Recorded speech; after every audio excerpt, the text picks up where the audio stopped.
Da, da, da, da, da, da, da, da. I need to learn how to do one of those little fancy countdown things. Cause I think that's what's gonna make this a lot cooler. Be a lot cooler if you did. Da da da da da da da. Jokes on you, we still alive. Throw your hands up in the sky. Getting so many messages of people like, yo, you going live tonight? Yo, you going live tonight? Yes, yes, my man, we going live tonight. Is that the Lewandowski the 2? Bishop. Yo, what's going on? What's up? What's up? What's up? Oh, Bishop. My boy got a dime piece. You mind if I share this, bro? That's killer, dude.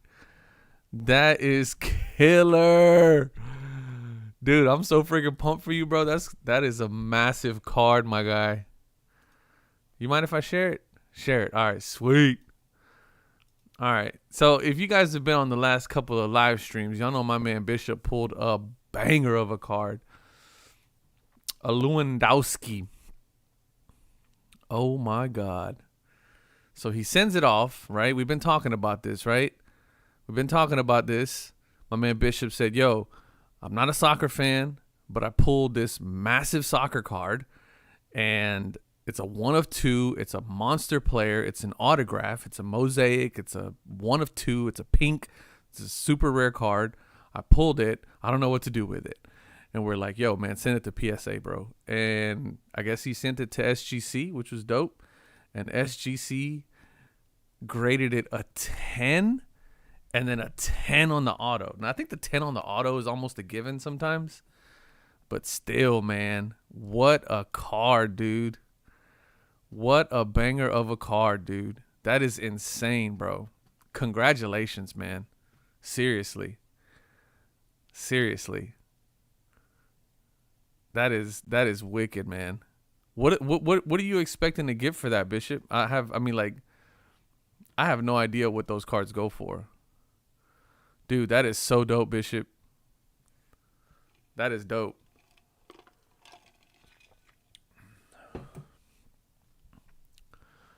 That's a big card, man. What a card, man. What a card. For those of y'all that are just getting in here. That is massive, man. That is massive. Such a good looking card, too. I don't know shit about soccer. You guys know this. I don't know fuck all about soccer, but this looks amazing.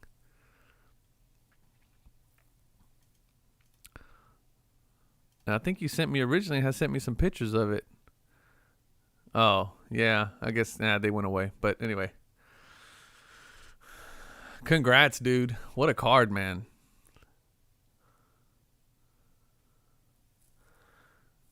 $1,004 at Raw before it was graded. Oh yeah, dude, you're gonna get some coin for that card, bro. That's pretty substantial. Yeah, that sounds about right, Bishop. That sounds about right, I'd say. All right, who we got in here? Mr. 715 was first. He was first. Welcome, sir. This might be your first time in the live stream. I don't recognize that name. Of course, my man Bishop is in the house, stunting on everybody, showing off his banger of a card. John Cooper in the house. Chris Sumter, what's up, man? In the house. Eric, what's going on, Chief? Mr. Eric S. in the house. Matt Prime in the house. Card Capsule in the house. John Cooper in the house. Hobby Beast, what up, man? Matt Prime, what's up? Cardseller. Cardseller's in the house. Ulufale in the house. What's going on? What's up, guys? What's up?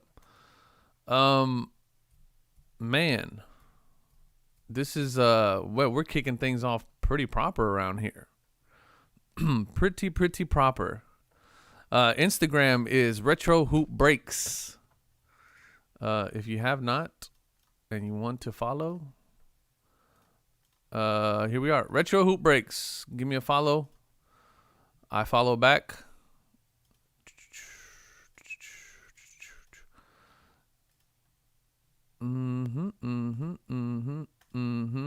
Yeah, give me a follow. I follow back. We're almost at 1,000. I'm gonna do a giveaway on Instagram at 1,000. I'm gonna do a giveaway on YouTube at 5,000. Still haven't quite figured out how we're gonna do that or what it is that we're gonna do exactly. But follow me on Instagram. Follow me at Retro Hoop Breaks on Instagram. If you check the info or the link in the descriptions on any of my videos, you can find my Instagram, you can find the Facebook group, and you can find also the subreddit. I'll admit, I haven't really done anything on the subreddit. I'm not much of a Reddit guy. I need to be because there's a lot of big card community there. So I haven't really done much there. But I need to be a little more active there. So yeah, but the Facebook group is starting to jump off. It's getting good over there. So if you want to follow us, follow that group. There's a lot of people posting a lot of monster cards. Not as monster of a card as Bishop started us off with, but still some good stuff there. Pittsburgh, what up, my man? Sharper vintage baseball cards. What's going on, man? A lot of new people in here. What's up? What's up? What's up, everybody? What is happening? Are you still thinking of selling that gold Hakeem to 10? I'll hit you up on IG. My man, that card is gone. Out of here. Actually, I had somebody hit me up. And I was so you guys, if you just recently saw the video that I did about my graded card collection. My graded card collection that I did. I mean, I honestly didn't realize how many slabs I had. I had quite a bit. I didn't realize I had that many. Usually I just buy and tuck them away. And it wasn't until recently, that I started kind of trying to pull some of them out to put them in display cases. That I realized I had a bunch, and I was like, you know what, I've had a few of you ask me here about, what's my best card and what's, what I have in my collection and all that stuff. So I was like, you know what, it'd be a good opportunity to do just a video of whatever I have in my box. I only have one box full of graded cards, but it was a good opportunity for me to do it. And it just so happens that it served at a perfect time because there is a card out there right now that I am absolutely dumping. I'm gonna go after it pretty aggressively. I'm going after it pretty aggressively. That's what I'll say. And in order for me to do that, I had to kind of I had to sell off a few things. And so there's a Hakeem Olajuwon collectors group that I'm a part of on Facebook, and I have a collection, which kind of to me is like one of my favorite collections, but it's probably worth the most, of 3 Hakeem Olajuwon 92-93 Topps Gold. I have the base, the 50-point club, and the All-Star, all in a Topps Gold, all graded PSA 10. I have all 3 of them, so it's basically the whole Hakeem Olajuwon set. And so I threw it up there on the group chat, in the Facebook group, and one of the guys who's local here in Houston, which I absolutely love that it's a that he's a local guy. I sent him, he sent me a message and he's like, yo, man, you got anything else for sale? And I'm like, yeah, actually I do. So I just sent him a picture of everything that I was willing to let go of from my Hakeem Olajuwon collection, just in an effort to consolidate. And we made a deal. We made a deal pretty good. I was happy with the deal. He was happy with the deal. He got some good stuff.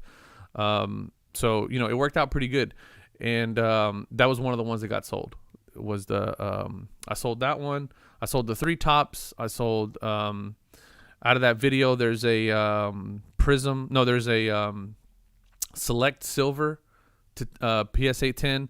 And then there's a Select Silver Gold, a Select Gold to 10 in a PSA 9. I sold those 2 as well, along with a couple of other just regular slabs. So made a pretty big deal, pretty massive. I don't want to say massive deal, but it was pretty good amount of money.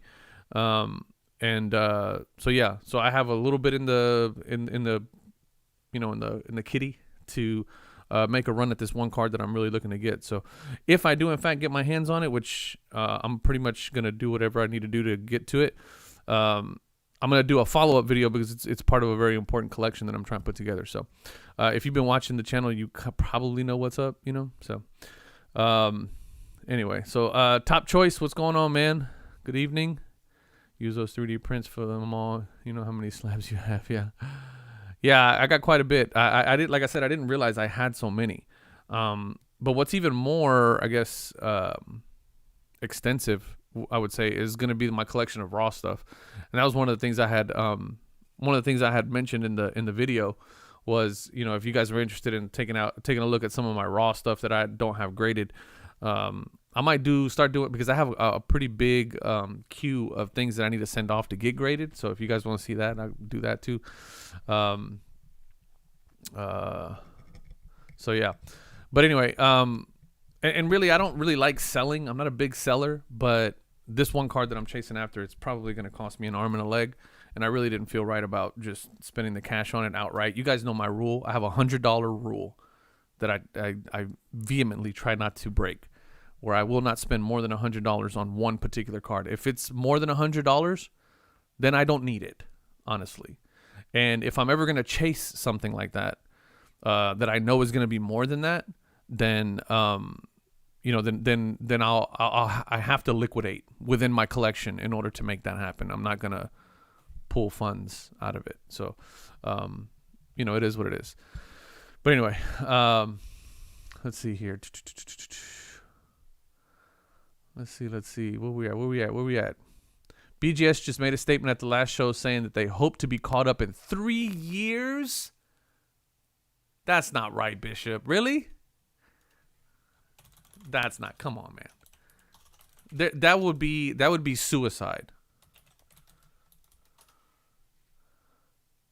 That would be suicide for them. Where are you? Is there any? There's got to be some. The last thing I see is something from June when they announced the shutdown. How is that not big news? How is that not big news? Wow. They're not going to, nobody else is going to sub with them. Sharper Vintage Baseball Card says, stick to PSA. Ooh, we're going to have fun with you tonight, Bubba. Why settle for other graders and get half price? PSA will always be the leader. Don't kid yourself. Okay. Do we want to get into this tonight? With Sharper Vintage? Do we really want to do this tonight? I don't really have the energy to do it. I really don't. And it's funny too because it's Sharper Vintage and he's got a picture of the Honus Wagner. So you would figure that Sharper Image would be a little bit more inclined to SGC because they are much better authority when it comes to grading that kind of card, but basically what I consider ancient cards. To put PSA ahead of, to say that PSA settle for other graders and get half price. Okay, so you're taking the resale angle, which you obviously don't consume a whole lot of my content, which is okay. I'm glad you're here with us tonight on the live stream, Sharper Vintage, but you'll know that for me, that the angle of PSA sells for more just is not a reason to stick with them and continue to be subjected to their half-ass service and their dog shit grading standards and their complete lack of customer service. So, if you want to be a little bit more of a PSA cuck, then by all means, brother. For a couple bucks more, then by all means. I just don't. I don't deal with companies that treat their customers like shit and then offer a dog shit service. So anyway, that's all I'll say about that, unless Sharper Vintage has something other than resale value to talk about.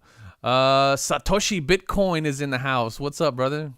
Happy that you can finally make it to a live stream. Jordan Riker says, tell us what the card is. Your secret's safe with us. Nah, player. I can't have y'all running me up. I'll let y'all know after I get it. How about that? Rick Hoops, do I have any nice graded Hall of Famers vintage? The oldest card that I have in my possession at the moment is an 87 Elijah Wan in a PSA 9. That's probably my oldest and nicest Hall of Famer that I have at the moment. I don't have anything more vintage than that, other than my 86 Olajuwons, which are stuck in purgatory over at PSA. So that's kind of the best one that I got. My man Rick is a baller. He's got $1,000 rule per card. That's dope. He says, card capsule. I've had a BGS card at BGS for a year. They said 2 to 5 years. I don't know how that's not big news, man. Look it up.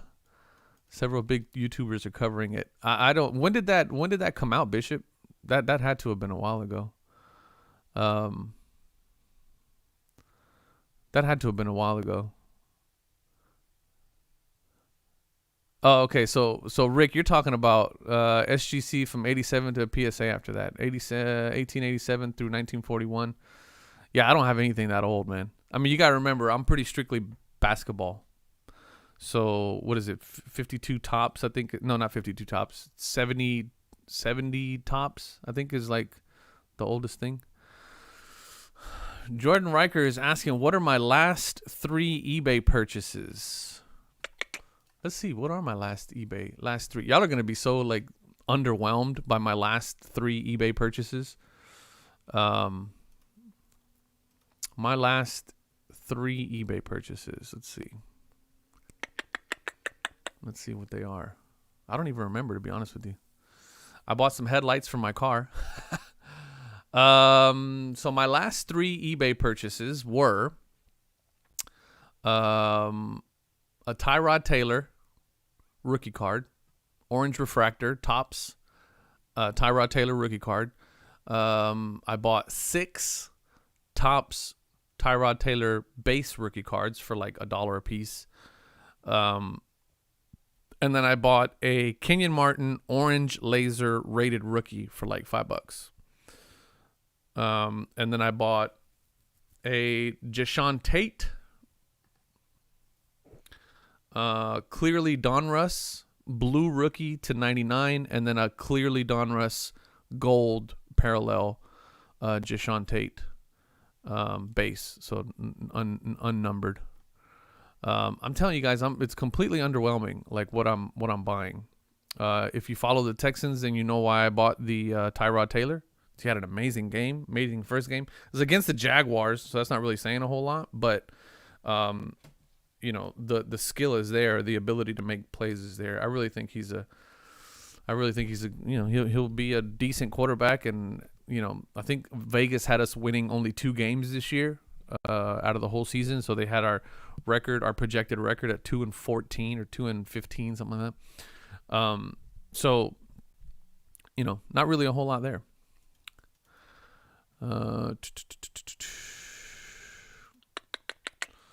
Spurs 2020, what's up? He says, I was 100% PSA a year ago, and now if it's not in an SGC slab, I don't even look at it. That's a hell of a turnaround right there. That's a hell of a turnaround. I like that. All right, so you guys, those were my last 3 or last 4. Give me your last 3 big purchases, or not even your big just your last 3 eBay purchases. No matter how small and insignificant they were card-wise. Tell me. My last 3. Eric says his last 3 was a 1980 Topps BB Rack Pack. Oh, a pack. A baseball rack pack, a 76 Topps Cello pack, and a 2020 Panini Super Bowl auto Roger Craig. All right, I'm gonna have to Google the old Roger Craig and see who that is. Oh, that's vintage, huh? 49ers. Nice. See, that's what I'm talking about, man. It's like there's like so many like people like. I guarantee you paid bottom dollar for that Roger Craig card, Eric. Neo Comics 629 is a timestamp with the BGS quote. I'll check it out, Bishop. I'll check it out. What are your thoughts on the future of high-end basketball inserts? I'm working on a select Silver and Fuego and Crown Royal Snow Globe and Test of Time in low numbers. Matt, it's funny you say that. So I got a buddy of mine who follows me on Instagram. I know him personally. He's a friend of ours locally. And he sent somebody my way in terms of like, hey, yo, man, check out my man's channel. He does kind of the same thing that you do. And this other guy's into basketball. And he's like, yo, man, I'm starting a Prism collection. I'm going to chase a Prism for a particular player. And I was like, oh, that's dope. Like, what year? And he's like, well, this year, 2020, 2021. And I'm just like, whew, good luck, brother, because there is so many parallels out there right now. And I think we're not going to enter the junk wax era. We're going to enter the junk parallel era, where, you know, they're going to get out of hand with this stuff, man. It's going to be insane. And for some people, that's very daunting. And for some people, that's a challenge, right? Some people look at the fact that there's 52 parallels and they go, man, screw that. I'm not going to do that. And some people look at 52 parallels and go, oh, challenge accepted, right? So it's going to be up or down, you know? But what I think that's going to do is that's really going to put a lot more emphasis on some of the older sets from 2014, 2015, 2016, where there isn't so many parallels. Or even looking at sets like Hoops, for example. There's only a handful of parallels for Hoops. Not as many as there is for Prism, not as many as there is for Select, but, you know, Select now going retail and doing like all these, you know, the elephant print parallels and the Viper parallels for football. There's just all kinds of stuff going all over the place. So I think, you know, maybe Panini's really trying to maximize. And to be honest with you, with the fact that they're losing the license in the next 5 years, I don't think it's going to slow it down for them. If anything, they're going to try to maximize. So that's kind of my thoughts on that. But we'll see. We'll see where that goes.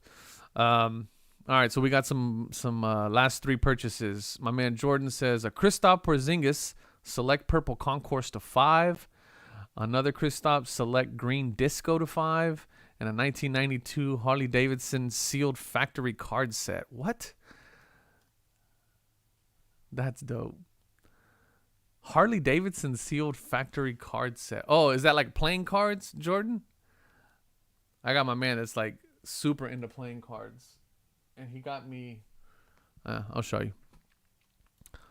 Let me see. 1992 Harley Davidson. Okay, yeah, that's. Or are they just collector's cards? Oh, that's cool. Oh, that's pretty dope. Okay, so it's an actual like set of the cards themselves. Interesting. Pretty cool.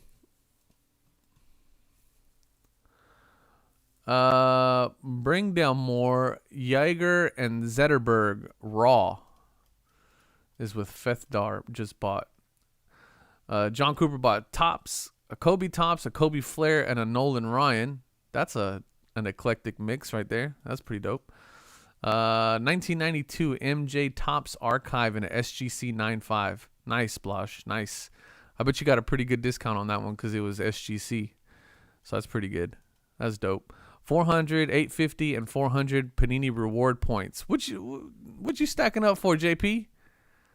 The only people that I know that buy Panini reward points are people that are stacking up for something. JP's stacking up for something. I know it. Kibrian Hayes rookie card silver and a Topps Refractor 2021. Top Choice Sports Card bought a 2021 Topps Chrome Lobby Light Box. PSA 9 Topps 85 McGuire. Oh, I have one of those. Let me see. Do I have one? I think I have one. Like that one? McGuire? This way? These things are like dirt cheap, man. I would have thought they'd be worth more, but they're like $5. It may be just because this one's probably like just like a really low version of one, but 85 Topps. Let's see, where was I? 85 Topps McGuire and a 2021 EUFA Eduardo Camavinga Raw. Nice. Man, you guys are like super eclectic. I would have thought for sure you'd be just straight basketball. Johnny Bench SGC 6 in 1968 rookie. Sandy Alcatron Topps Chrome rookie card gold wave to 50 and an 88 Fleer Reggie Miller. That 88 Fleer Reggie Miller is an interesting card, man. I've been really looking at trying to pick up some more Hall of Fame stuff, especially like right now in low low grade, maybe like a PSA 7, PSA 6, PSA 7. I think PSA right now, not only are they grading terribly, but I think when it comes to vintage, anything 90 and below, they're grading really, really harsh on. So things like that are really starting to become more and more attractive to me, because they're around that $100 range. I think especially if you can get them like in a PSA 8, PSA 9, where they look amazing, like eye appeal, they look amazing. You can always buy them and crack them and send them to SGC, which is what I do. So yeah, pretty dope, man. 1990 Griffin Jr. PSA 9, 92 Topps Archive MJ 9.5, and cut to the chase Griffey Jr. PSA 9. Nice. San Mateo bought a Chronicles Devontae Smith optic, a Zach Ertz rookie card, and Absolute Fletcher Cox Spectrum rookie card. Nice. Sharper Vintage, a 33 Gaudy Ruth PSA 2, a T206 Cobb Green Portrait PSA 3, and a 55 Koufax in a PSA 7. Dude, I wish I knew more about that stuff, man. Especially the T206 stuff. Because I like going to antique shops and stuff. There's like a really big antique market here. And I come across so many old baseball cards. I'll find them in like cigar boxes and tobacco pouches and stuff like that. There's all kinds of... I'm always finding stuff. I have no idea what I'm looking at. All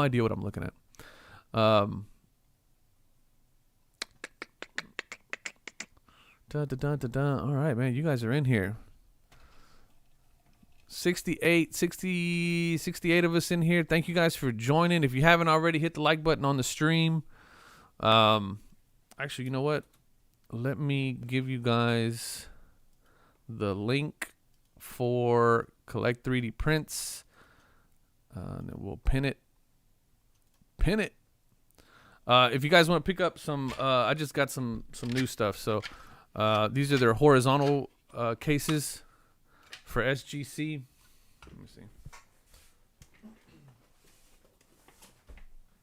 I don't think I have any horizontal SGC cards. I might. I think the only one I have is that one. But we'll see. No, I'm pretty sure I don't. But it pays whenever your brother owns the company, so I get to, like anything. Look, just to give you guys an idea how much of a stickler my brother is with his quality. Occasionally, he'll have a few that'll be like kind of off a little bit, like scratch and dents, and he throws them away. And I was like, "Hey, bro, don't throw them away, champ. Give them to me. I'll take them." So I went digging through. I went dumpster diving in his in his trash can, and I pulled out a bunch of stuff. Like this one, for example. The hinge doesn't fully articulate like it's supposed to. You really have to. It's supposed to have like a positive crunch, like a little snap, right? And because this one didn't have that positive crunch, he threw it in the trash. And I was like, I get it. You don't want to sell it because you want to make sure that's, it's quality what you're selling, right? But at the same time, I'll take it. I am a cheap date. I am not that concerned about it. So, just to give you an idea of the type of quality that comes out of Collect 3D Prints. Let's see here. What is this? This HGA. Oh, yeah, baby. Look at that. See, and then what I like about it is that you don't, like, if you're really looking at your card, right, if you're on the website, use the link, please. It kicks a little bit back to the channel, helps us out. I do got an affiliate set up with him. If, like, for example, there is no black on this card, right?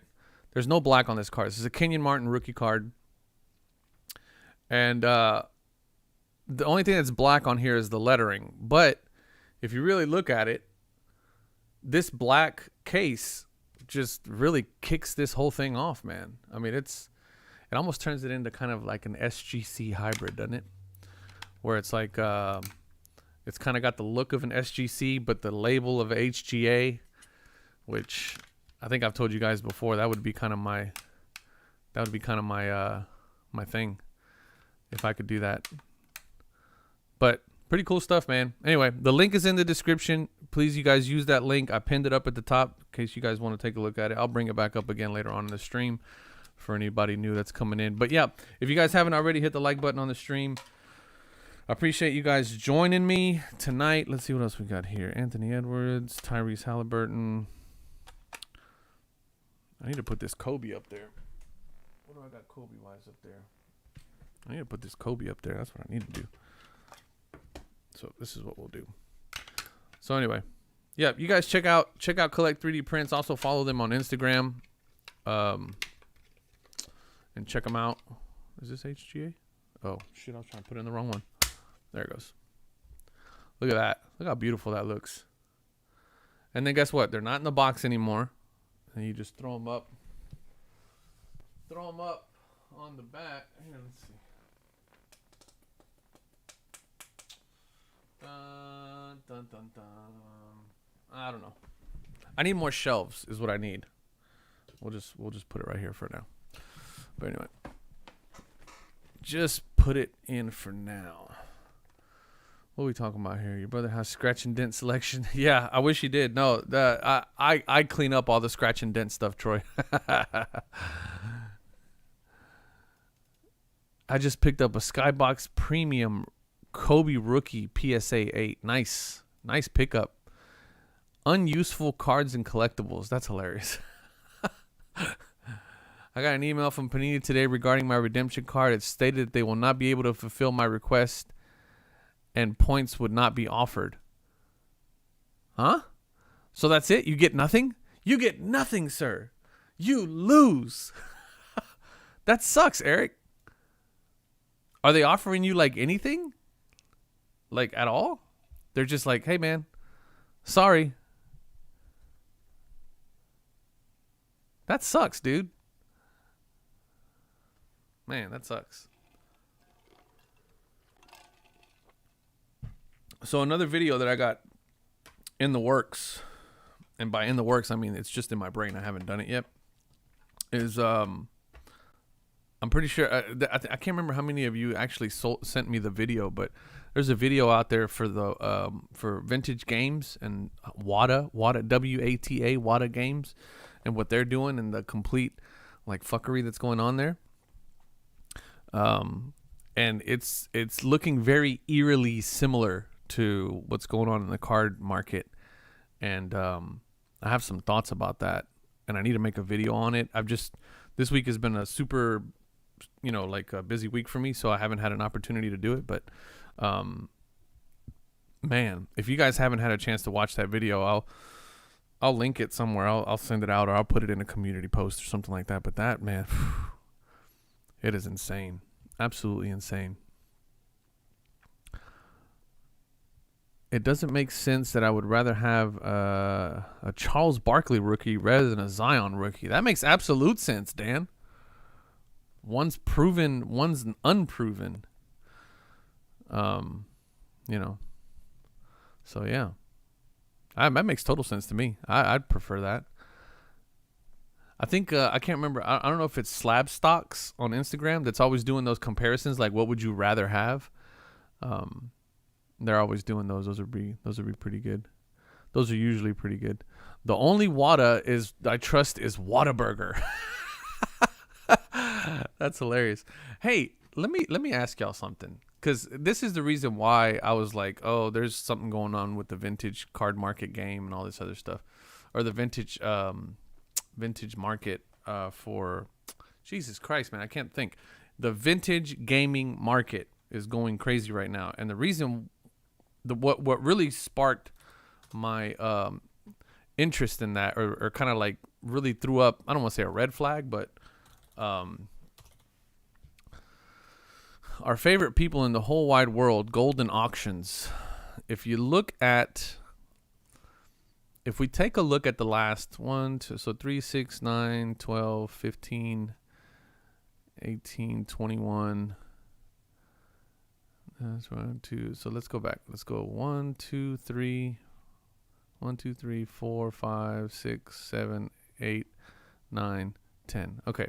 So if we look at the last 30 posts that were made by Golden Auctions, okay, and we start counting how many of them were game related. 1, 2, 3, 4, 5, 6, 7, 8, 9, 10, 11, 12, 13, 14, almost half of their last 30 posts have been all vintage game related. And if we go further than that, it's probably more, because there was a run there where like every single post that they put out was vintage gaming posts. I mean, just look at all this. Vintage games, vintage games, not those two. Games. And they are really trying to pump up this vintage gaming market. And I honestly think that that's going to be, I mean, they got 70,000 followers, so they got a pretty substantial reach to be able to do some of that stuff. And it's going to be interesting, man. I don't know what the hell is going on with that. But, you know,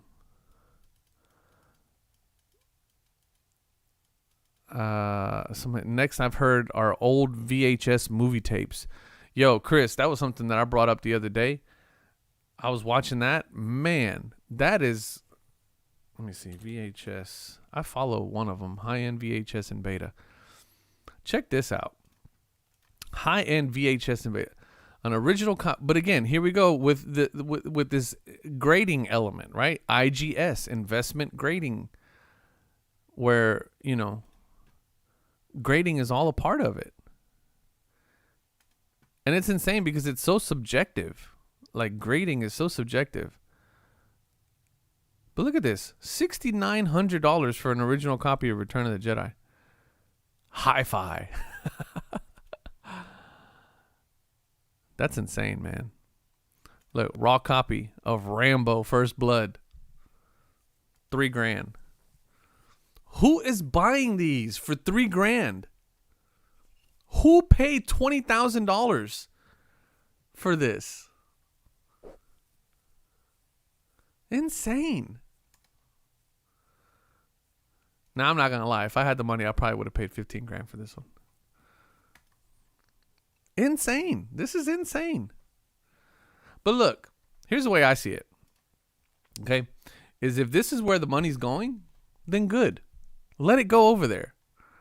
Let it go over there. Let the money go over there so that way I can start picking up some of my cards that I really want for like dirt cheap and stop getting raped for them. It's just insane to me. Everybody's looking for the next big thing, right? It's you know. If you crap in a box and grade it, people will buy it. That's it. That's it. It's nuts, man. I don't understand. And here's the thing. Here's the thing that we have to think of, right? Is that if you think about stocks and investments, there's a regulatory body that has been put together in order to regulate that and make sure that there's no, you know, funny business going on. There's no fraud. There's none of that stuff, right? And really all stocks are is just a piece of a company. It's an asset that you buy that has a agreed upon value, and then that value goes up or down depending on how the company, you know, how the company's doing. And if the company does well, then your stock value goes up, and then your value goes up, yada yada yada. But what they've done now is that they've basically taken that exact same model and put it towards things, right? Collectibles, right? And so because of that, it's the exact same game, right? And so all of the fuckery that could be done in stocks and bonds, which still kind of goes on a little bit, not bonds, but just stocks, and that goes on in the stock market, that the SEC has regulated and put laws in place to make sure that it doesn't happen so that people don't get screwed.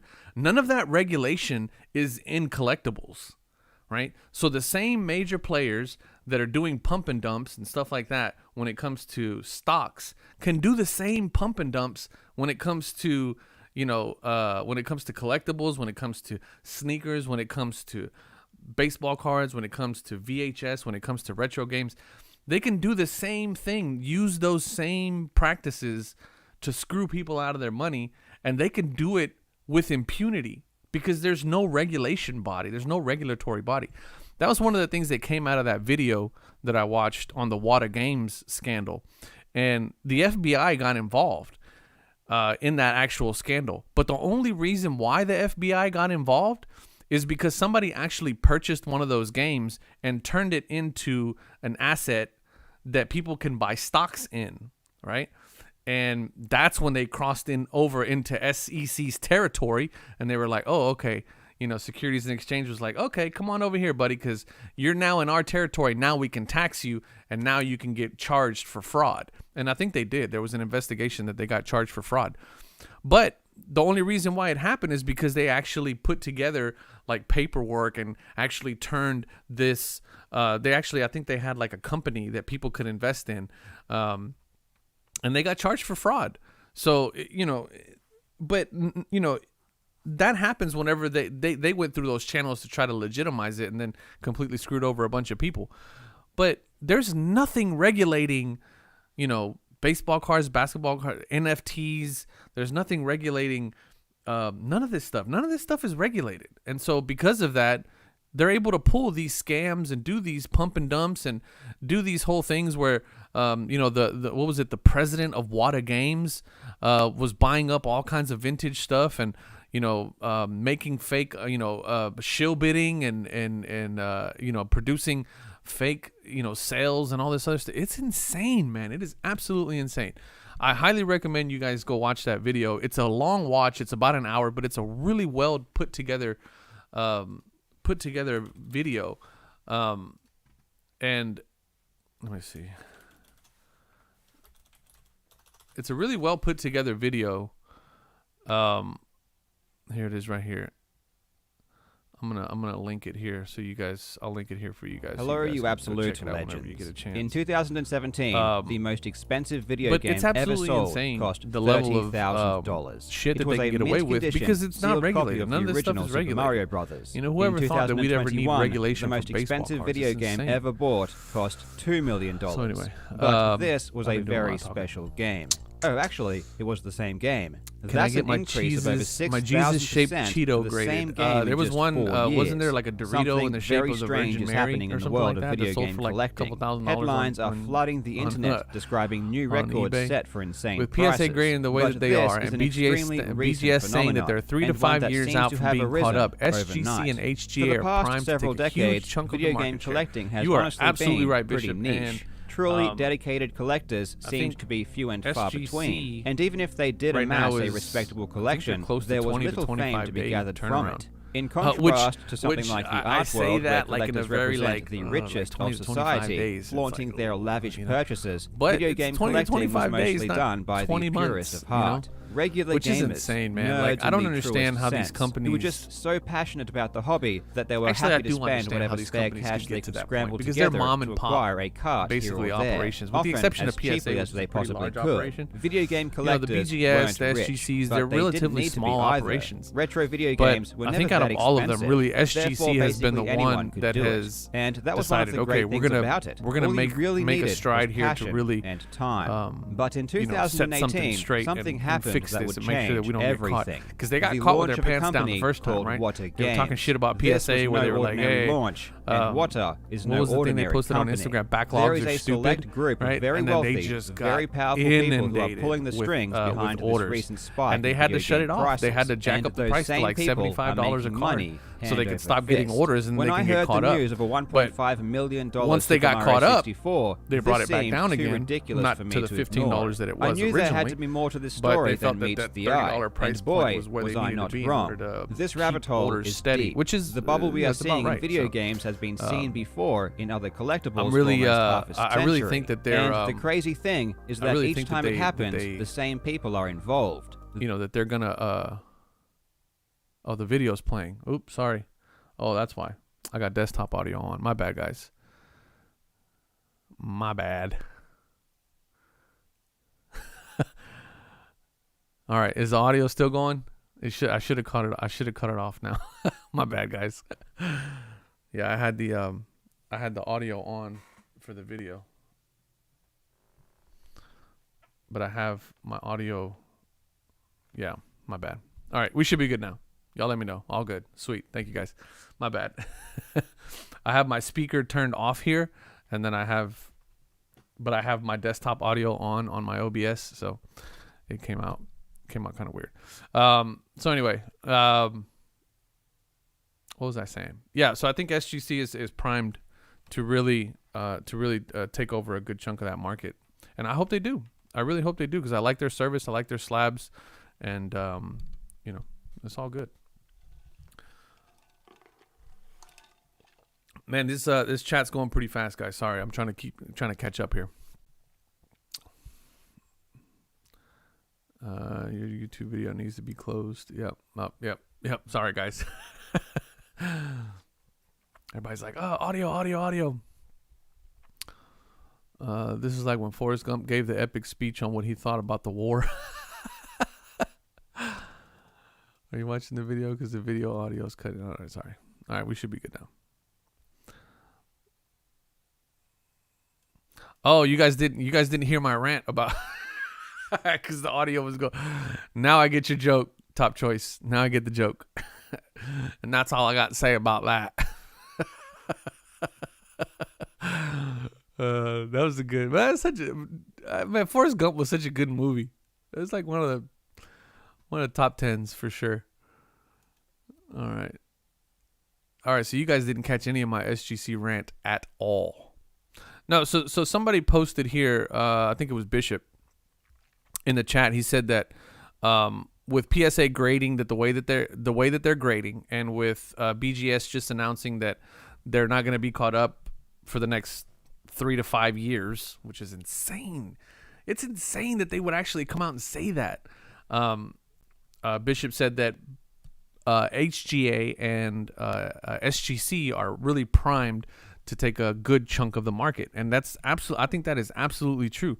And out of those two, I really think, because SGC has a little bit more provenance, if you want to call it, in the grading space, I think they're really positioned to take over. Now, they're at about a 20 to 25 day turnaround right now, which for SGC turnaround time, that sounds like a lot, because they were at a 5 to 10 day turnaround calendar day from the time that you ship it to the time that it comes back to you, which is insane. But ultimately what it ends up being is, they're at about a 20 to 25 day, which is astounding for a grading company right now, considering the fact that PSA is about 8 to 10, maybe even a year behind. Now BGS has been, they put themselves out there at 3 to 5 years before they get caught up. And then so BGS is 3 to 5 years. That really only leaves 2 other players right now. If you don't have this massive card that you want graded, like my man Bishop does, that one of 2.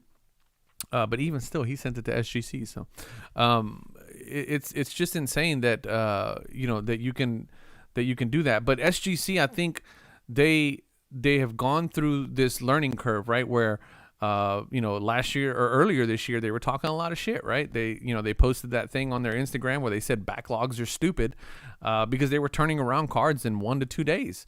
And then they got flooded. They got inundated. And they were like, oh shit, we didn't think we were going to get this flooded. And then they jacked up the price in an effort to cut off orders. And then they got caught up. But what they did afterwards is what really matters, right? Because afterwards, they brought the price back down. Now, they didn't bring it down to the original $15 that it was at. They brought it down to a $30 price point where they felt like they can still get in orders and still do it. And then I'm not gonna lie, they were probably thinking about, hey man, we could probably make a little bit more money right now too. And that's, it's all part of capitalism. But I think they learned from that mistake. And the video that they recently put out where they said, hey, listen, guys, we're at about a 15 to 20 day turnaround time. So we're going to post on our website that we are at a 40 to 45 day turnaround time. So that way, if you continue to sub with us, just expect a 45 day turnaround time, but we're really going to send it to you in like 20 to 25. I think they were at 16 day turnaround time at the time.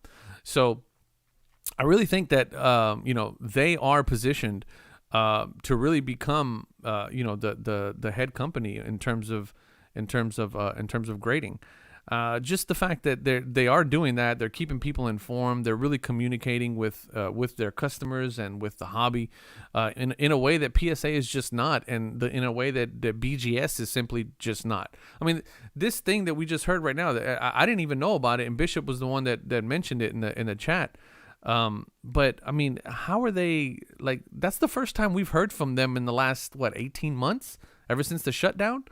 We don't know what's going on over there. We don't know what their backlog looks like. We don't know what's, it's all backwards. So I don't know. The fact that they're putting everything out, it's fine. And, I really think, SGC is in a good position to be the top dog. That's just my opinion. A lot of people will say that PSA will never be dethroned. I beg to differ. I think there's a lot of collectors in this space now who have no ties to PSA from a legacy standpoint, much like myself. I had no ties to PSA. I didn't grow up grading with PSA. I don't have a massive PSA collection that's going to take a hit if all of a sudden PSA becomes irrelevant. I mean, you guys saw my collection. I have maybe about 30 slabs. Maybe. And all of them are very low-end cards. They're not anything spectacular. They're cards that I wanted to buy, and I have no problem, if I want to, cracking them and resubbing them to SGC. I don't see any need to, but, it is what it is. I buy the card, not the slab. So, if I can get a good deal on it, I don't care what kind of slab it's in. If it's in a good slab, whether it's a PSA, BGS, HGA, SGC, it doesn't matter to me. So I think they have a couple of things that they really need to do. I've mentioned it before that I think if SGC were to give out subgrades, that they would completely decimate everything else. That would be a huge leg up over PSA. And then if they, spruced up I really love PSA's pop reports. Their pop reports are amazing. The way that you can go in there and look at your pop reports, it's absolutely amazing. And if SGC did those two things, added subgrades and beefed up their pop report, forget about it, man. There is no reason for anybody to ever send their cards to PSA ever again, in my opinion. So, that's just kind of my take on the whole thing. Sports Card Collector said SGC was moving on the floor in the National. It's coming soon. Yeah. There's a lot of people now, man, that are really just waking up to this whole idea of the fact that, it's just silly. Like, you guys know my favorite. If you follow me on Instagram, my favorite meme page is Lameme James on Instagram. He is hilarious. But there was one that he did that I shared recently about how people are paying thousands of dollars more for a PSA 10 versus an SGC 10, and it's like, it's a joke now. Now it's getting to the point to where it's a joke now, where we're all just like, oh, this is silly, Yeah. So, and then you got the guys over from TGT. Thank you, 715, for reminding me. The guys over at TGT, man, they're doing something crazy too with this whole idea of giving you basically a report card on your card. They're giving you the subgrades, and they're also telling you where they came up with the subgrades, right? They're basically saying, hey, there's a little nick right here, there's a little nick right there, and you got a soft corner right there. They're giving you the notes. I mean, if that's just not transparency, I don't know what is. So, those are the kind of things, man. We'll see what happens. Fanatics will take over the card grading industry. Any bets? Rips to Slabs. Rips to Slabs says Fanatics will take over the... Fanatics is getting into card grading? I didn't know that. That's news to me. That is news to me. Center fan, Carter fan 98 is in the house. TheRealDeal.com, thecarddeal.com is in the house. What's up, buddy?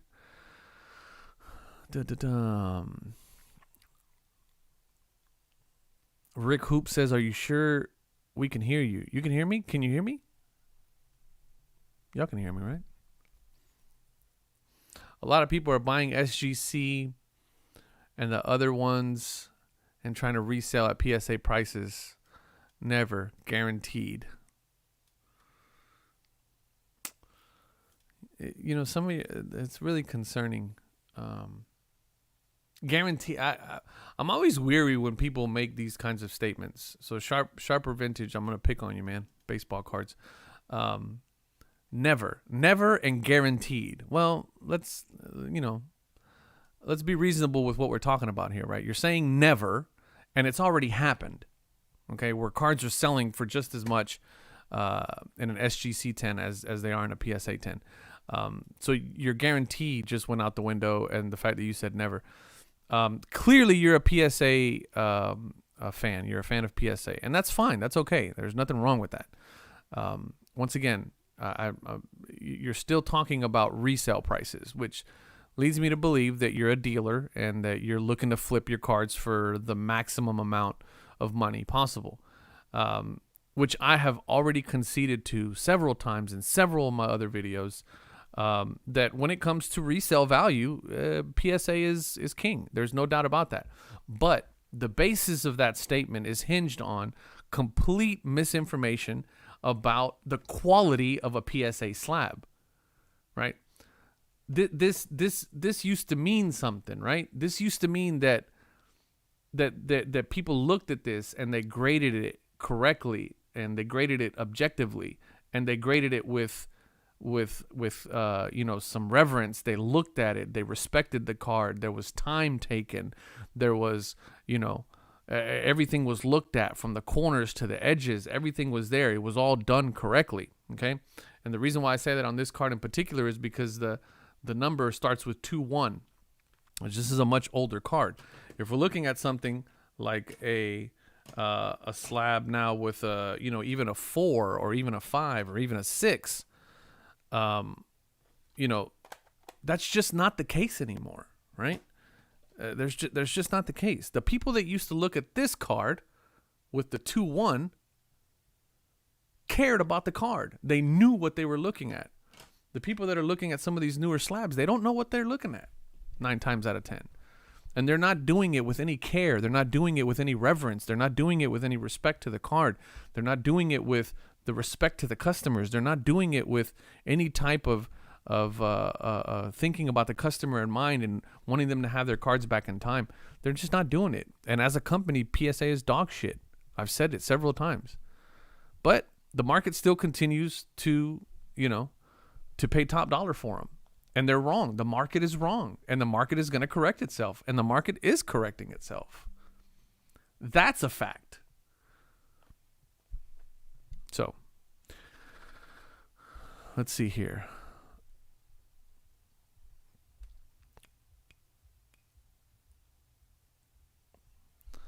It's crazy that HGA is the newest and made a new for itself.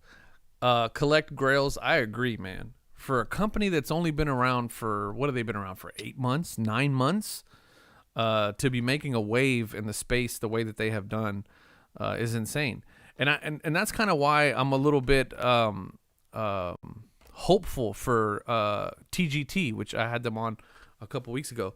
The reason why I think HGA was able to make that stride is because of they had something that differentiated them from all the other companies, and that was their label designs, right? They had a different label design. It was something different that they offered the market. They offered the market something different, okay? And I think TGT is doing the same thing. They're offering something different, something in addition, right? So these companies that are coming up, you're hearing about the ones that are rising to the top because they actually have something different that they're offering the community, the hobby. They're offering the colored slabs. They're offering the reviews, the graded, the report cards, I call them. So there's things that are going on. So we'll see what we'll see what comes out for them. The most expensive card ever sold in an SGC is in an SGC slab. End of story. Is it? Most expensive. Let's go baseball card. A T206 Honus Wagner. Sold for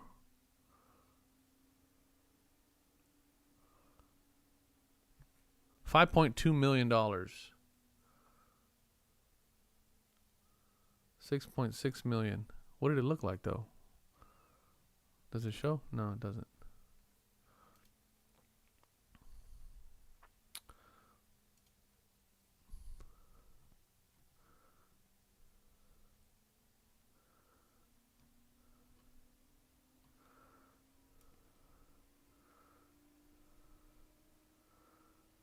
Yeah, it says the T206 Honus Wagner.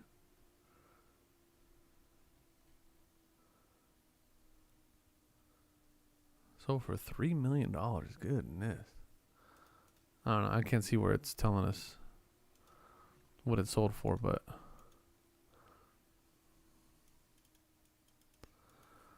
Tom, I appreciate the comment, man. Thank you, man. I'm just talking, brother.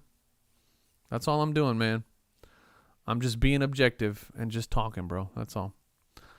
Mano and a PSA 9 sold for $5 million.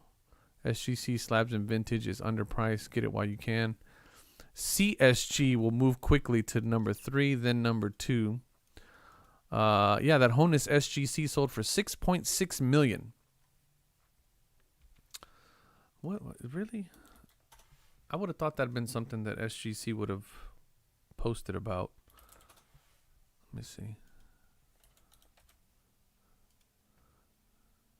I would imagine they would have posted about that. Oh, yeah, there it is. Yep, $6.6 million. There it is. Honus Wagner. At the top of the leaderboard, baby. $6.6 million. So who's saying it's not? I don't think anybody's arguing that, right? I think we can all agree, right? PSA 8 Honus Wagner sold for $7 million.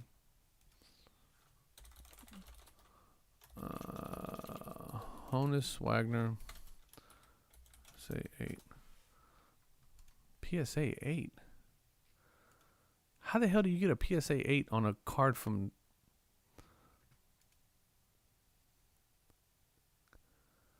Yeah, that's. Where's that? Where's the sale? No, there is a PSA 8 Honus Wagner. It looks like. Is there? Let's look at the pop count. Let's look at the pop report. Pop report. Let's look at baseball. Where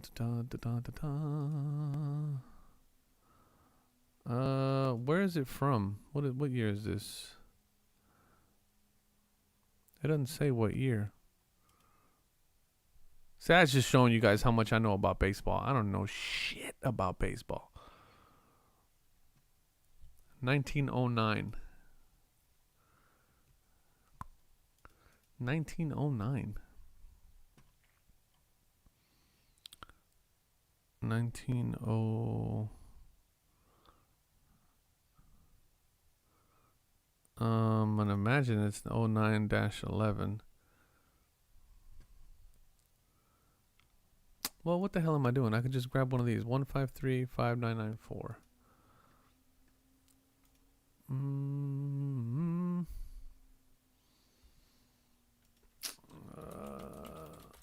I want to see. I want to see if there's a PSA 8. I don't think there is. 1538594994153859994. Here, so you guys can see what I'm doing here. T206 Honus Wagner. Population 0. What? Why is it population 0? 0704. Why is the population 0? That's weird.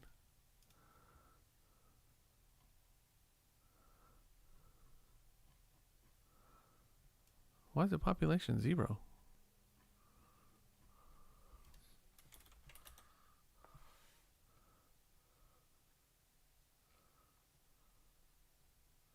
All right. I give up. Send me a link. Send me a link where you see that it sold for $7 million. I can't find it. PSA 8 Honus Wagner sold for over $7 million is what Sharper says. I just don't see it. Gretzky PSA Honus, check the pop report. Sharper Vintage is a PSA bot. No, man, I don't think he's a PSA bot. I think he's a PSA fan, obviously.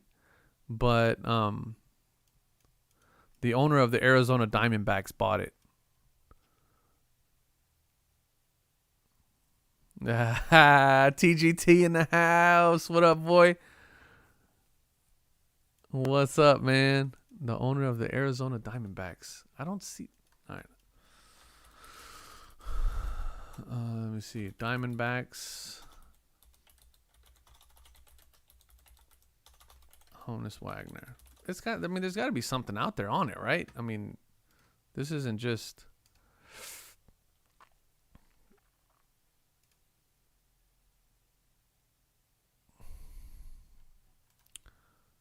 This says owner of the reveals a $2.8 million secret Honus Wagner card to be displayed in New York. I don't see it. I don't see it. Sharper, send me a link or something, bro. We'll pull it up. But SGC, I don't see it, man. I don't want to call you a liar, bro. But I mean, big purchases like that. That's news, brother. That's got, especially with somebody that high of somebody that's out there, that's big in the public eye like that, owner of a sports team, the Diamondbacks, which are playing my Astros right now, actually. Holy shit, man, we got our asses kicked 6-4. That was a bad game, man. They had a bad third inning. It was terrible. Listen, Sharper, you're gonna have to come with something, bro, because otherwise, I don't see it. The only thing that I saw about the owner that has one, I saw one that he has one, not that, and then I don't even know if there's a PSA 8 one in the pop report. Here, I'm gonna give it one more shot and try to see if I can find it.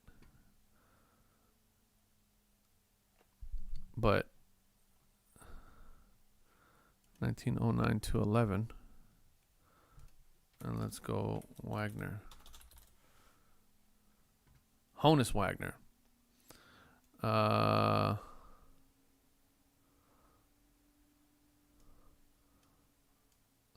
Actually, I think there might be. Okay, there is one PSA 8. There is one PSA 8. So there's 33 total. There's one PSA 8. That's the highest. And then there's a PSA 5. That's the next highest. And another PSA 5 with a qualifier. And there's a PSA 4, a PSA 3, 10 PSA 2s. There's one PSA 1.5. There's a PSA 1, 10 PSA 1s and one with a qualifier. And then 7 of them are just graded as authentic. So look, here's where I'm at here. So there is an 8 out there. There's one. Just one. Just one.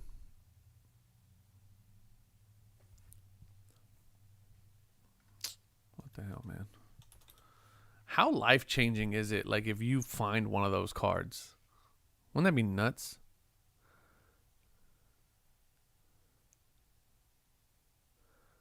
Okay, wait a second. So what's going on here? So Honus Wagner. Sweet. There's a Piedmont 150. There's no PSA 8s. Why is there no PSA 8s here? But it says one right here. That's kind of weird. Anyway, maybe y'all know. I don't know. Again, I don't know shit about baseball. I wish I did, man. I wish I did. Previously ignored allegations that the card had once been subjected to a flared up again. Yeah, I watched. Yeah, exactly, Mervin. Just send the link, bro. Sharper, send the Google the cardboard connection. Okay, let's Google the cardboard connection. I'm trying to help you out here, bro, but it's just, you know.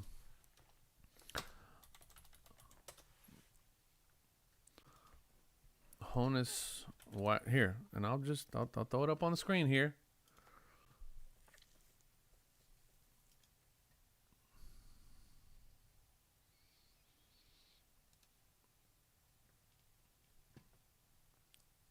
All right, so it's just showing us the top 10 Honus Wagner cards. Sale. I mean, I don't know, bro. What do you? All right, this is the last chance. Otherwise, I'm just gonna say you're just. Here's one for 1.2 million, 1.3 million, 2.1 million. Don't see it, bro. Sorry. Wish I could help you out. Otherwise, unless you got a link to an article that shows us something, I can't help you, bro. So the fact of the matter is that the most expensive card ever sold is sitting in an SGC slab, and there's a reason for that. So moving on. We are moving on. Debunked. Exactly. We debunked. You will get fact checked up in here. There's too many of us in here, bro. There's 81 people in here. So when you say something like that, you got to give us something with some substance. So anyway, SGC is number 1. PSA is number 2. HGA is number 3. BGS is number 4. That's how it goes. That's how I feel about it. That's how I feel about it. That is my opinion. That is my opinion. If you have not already, hit the like button on the stream, because that's what we're doing here tonight. We're just debunking people. Somebody said that a Honus Wagner has the record in a PSA 8 that sold for $6.6 million or something, or $7 million.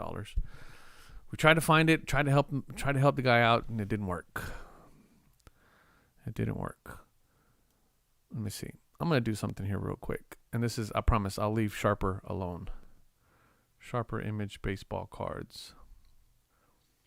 Or Sharper Vintage. I keep saying Sharper Image. I keep calling them Sharper Image. That's wrong. Sorry. Sharper Vintage baseball cards. I keep thinking about the store that's in the mall, Sharper Image.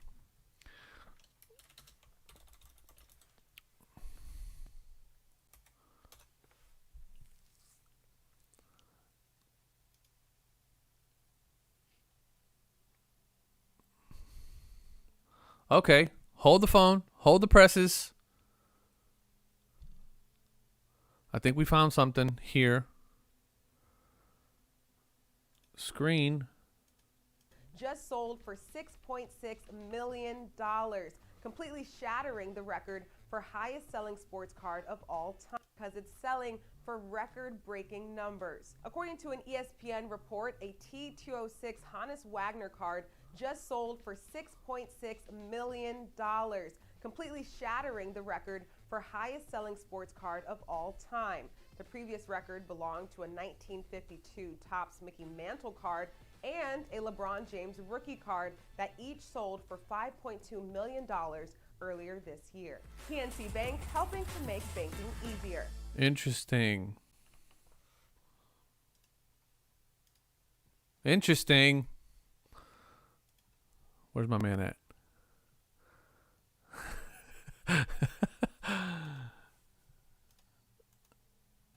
Let's see. ESPN 4 weeks ago. So this is ESPN. $6 million. A Honus Wagner baseball card has sold for over $6 million. It is now by a wide margin the most valuable card of all time. It tops a 1952 Mickey Mantle card that sold for $5.2 million in March, a record later matched by a LeBron James autographed rookie card in April. So where did this go down? Million. This was $6.06 million for a very rare Honus Wagner card. So you may hear that and you may think, that's reasonably interesting, but I don't really care how much a baseball card went for. That's where we take it a step farther. We're going to tell you why this baseball card was so incredibly valuable. Hembo. Well, Greeny, about 110 years ago or so, tobacco companies started making baseball cards. That's where it all started. The T206 in the name of the card is for tobacco. Sorry, guys, we're going to watch this. I have to watch this. Baseball players to promote their product as a way to sell. I have to watch this for my own education. Honus Wagner was the most popular player in the National League, except for the fact that he did not let them use his likeness in the tobacco packs because he didn't condone it. He used himself, but was a role model and considered himself such, and so didn't want kids associating him with tobacco. So a few of those, his face in the tobacco set got in circulation. But so that's why it's so incredibly rare. But before they made the entire pack, they had to cease and desist. Interesting. He said no. So that is why there are so few Honus Wagner cards of this kind, because he did not want his likeness associated with tobacco. So that, again, the card is a T206 Honus Wagner card. The T stands for tobacco. And Honus Wagner did not want his name or likeness, his name, image, and likeness, to use a modern... See? Now I want a Honus Wagner card just because I like the story.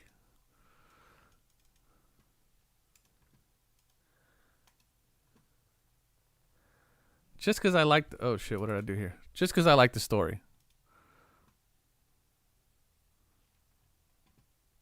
Just because I like the story. Now I want one. Of course, I'll never have one. I'll never have one. I'll tell y'all what, y'all hit the like button on this stream. I might buy a T206.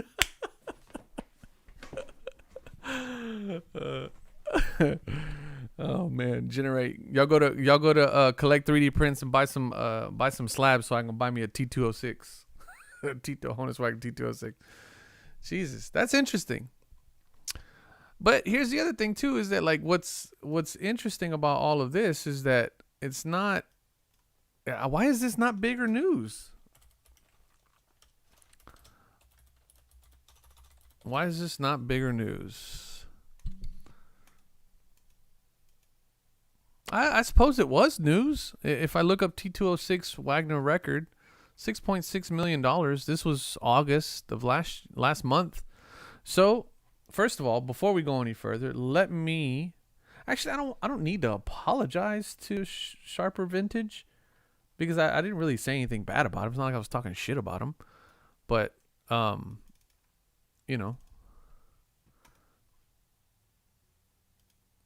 happened to my stream? Got a little laggy there. Sorry, guys. Goodness. Why do I keep doing that? Sorry, guys. Yeah, so... I don't really owe him an apology because it's not like I was talking shit about him, but I mean, he made a statement and we were trying to figure out if it was true or not. And it's not that we didn't believe him, but, hey, it is what it is. What was it, an SGC? Was it an SGC card? So it was $6.6 million for the SGC card then. But he said it was he said it was in a PSA. Sharper said it was in a PSA. Why don't they actually have pictures of the card itself? Oh, they do. It's right here.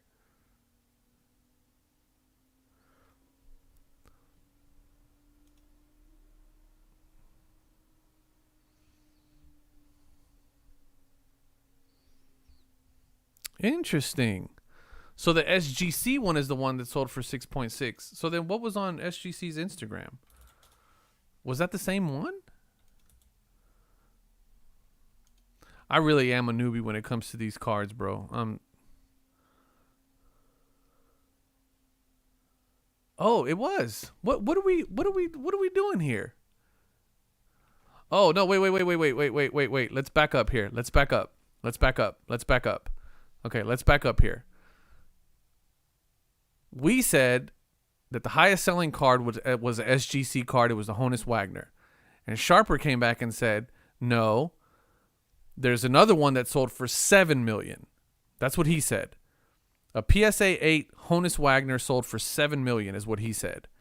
And we're all like, poppycock. Not true. That's what happened. Okay. So Sharper Vintage, his statements have yet to be found out as true.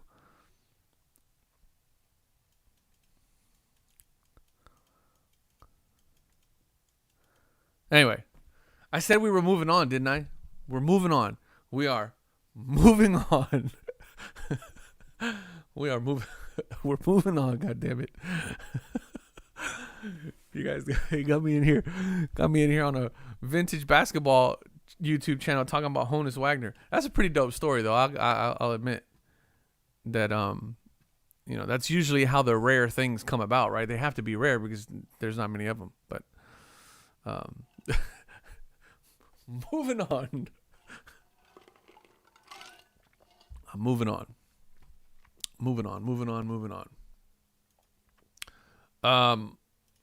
So another thing that I've been looking at recently. Who sent me something? Oh, Bishop sent me the raw pictures. Yo, if you guys haven't seen this, if you're just joining, my man Bishop, he's in the chat.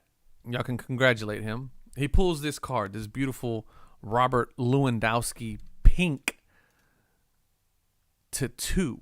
Only one of 2. Only 2. Okay. Pulls this monster of a card. Comes on the chat probably about a couple weeks ago and goes, hey, man, I don't know shit about soccer. I don't do soccer, but I got into a soccer break and I pull this monster card. What should I do with it? And I told him, and Bishop is in the chat. He's not going to let me lie. I said, bro, if you're really looking to maximize your investment, send it to PSA. That's a monster card. If it grades well, we all know PSA grades cards after they visit the dispensary in the morning. If it grades well, you can make a lot of money off that card. And so I don't think we heard much about it afterwards. And then he sends me this, where he sent it to SGC. It grades a 10 with a 10 autograph. And that's just a monster of a card. We started off the live stream talking about this card because he sends it to me like right before the live stream. But again, man, I'm elated for you, bro. That's insane. That is insane. Insane. A Monica Lewinsky autograph. They grade Lewinsky's. What?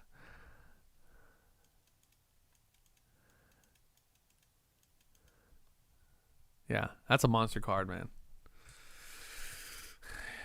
You did good, Bishop. You did good. That's pretty good. PSA uses the wheeler grade. Just like one of those things like off on the side. They're like, I wish they just hit the little thing like that and it tick, tick, tick, tick, tick, tick, tick, tick.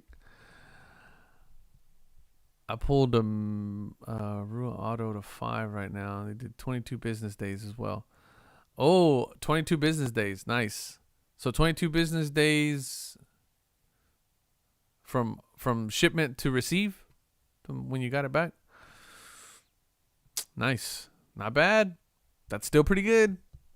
Yeah, because see, the thing is that, like, for example, if I send a card, let's say the PSA opens up submissions again for like $50 or something. I don't know. But they say, hey, listen, we're not any more caught up than we were. Expect to never get your card back again. Or I don't know. Expect very long wait times. And they don't even give you a roundabout figure. And you're going to send that card off. Lord knows when you're going to get it back. Still, I mean, if I'll take 30-day business day turnaround I'll take a 60-day. I mean, all my HGA cards that I sent them off on 60-day grading, 60-day turnaround time, or their 60-day service, and they came back in 60 business days, which was great. I knew when I could expect to get them back. But the Juice Main says, I'm sure you probably answered this already, but what is your Grail card? I will show y'all what my Grail card is. It is I have, it varies, right? So right now I need this card right here. I need this card. This card is a 2019-2020 Hakeem Olajuwon Prism Gold to 10. I need this card. This card is what I need right meow. Because if I can get my hands on this card, then I will have completed the 2019-2020 PSA Prism, Panini Prism Rainbow to everything 10 and above, including all the parallels, everything. And I had originally said when I started this rainbow chase that was my goal. My goal was to get everything 10 and above, right? And I would consider the set complete, and then I can start working on displaying, trying to figure out how I was going to display this beautiful set. I have a friend of mine who's an amazing carpenter. He's like a 4th generation or 3rd generation cabinet maker. He's a great carpenter. And I've already began talking to him about how we're going to display this set. I need this card. This card is the last card that I need to be able to display my set. Now, obviously there's still like 5 or 6 parallels that are below that. And there's also 3 1-of-1s, which I'm not even considering ever being able to, number one, come across one, but number two, be able to financially like pay for one. One came up on eBay one time and it went for like $1,500. I just don't see myself spending $1,500 on a card. But I need this card. So if you guys know anybody that has this card, or if you guys know anybody that has this card, or know where there is one, or if you're on a group break or something like that and you come across one, tag me, tell them to call me. I will figure out a way to get this card. So that's my grail at the moment. Once I get this card, then I really don't have one, honestly, because I really haven't set my sights on picking up a set. Obviously, a 86 Fleer, Hakeem Olajuwon, PSA 10, SGC 10 would be a good addition. But I'm happy with, I sent 3 of them off to PSA. That's how many they have of mine right now. I think the best grade I can expect out of any of those is going to be like maybe a 5 or a 6. They're not really in that great a condition. So yeah, at the moment, that's my grail.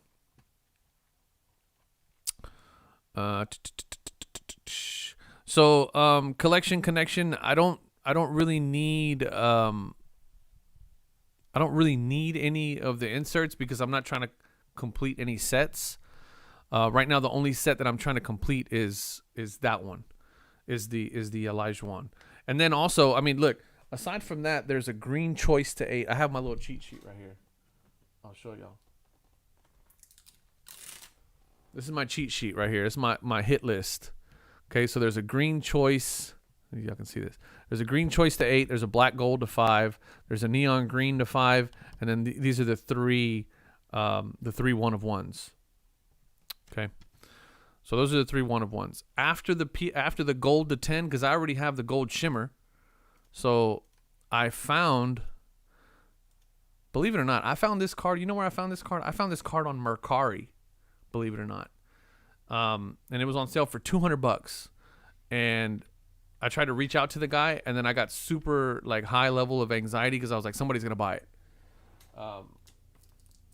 And then I sold a couple of cards and I just bought it. I had to buy it.